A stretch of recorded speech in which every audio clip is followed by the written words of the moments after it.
Hey guys, welcome to Rope for One.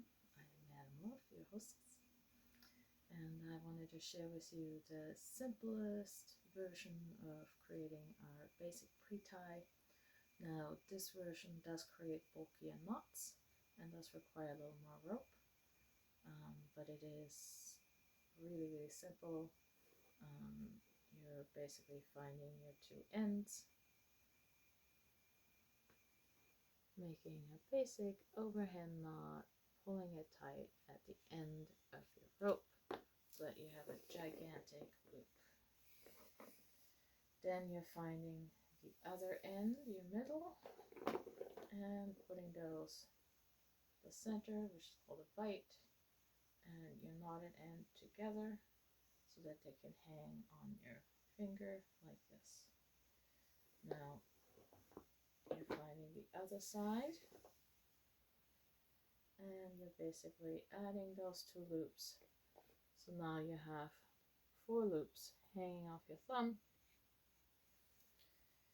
and then with your other finger you can cut the other side, the other 4 loops.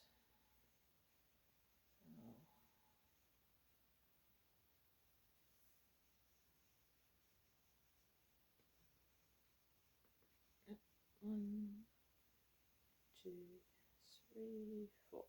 There we go. So I got 4 here and 4 here.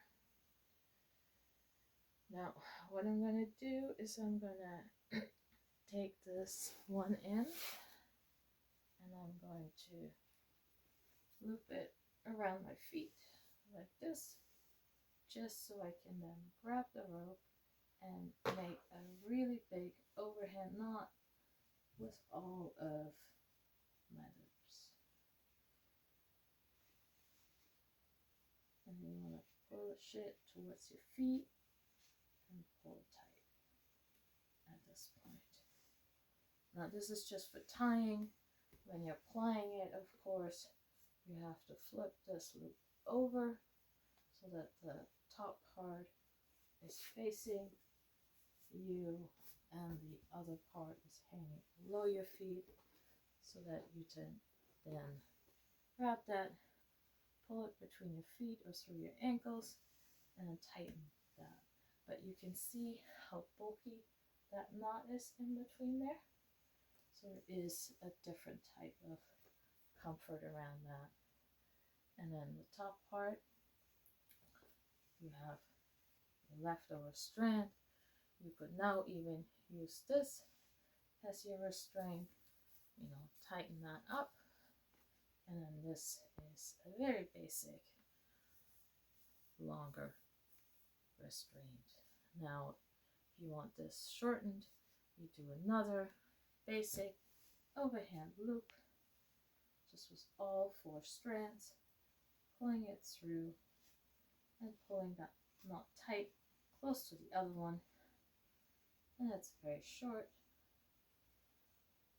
so there's limited movement in this one. Separate 2 loops so that you can put your hands through, turn them around and tighten them. That's a very short tie. Of course, you can also move this to your ankles. But this is what this one would look like, and you can see how bulky it is, but it's one of the simplest way of doing a pre-tie and having that ready whenever you want to play to go. We'll do the fancier versions in a little bit, or you can, when it comes out, get a book and see it there. Thanks for watching. Play safe.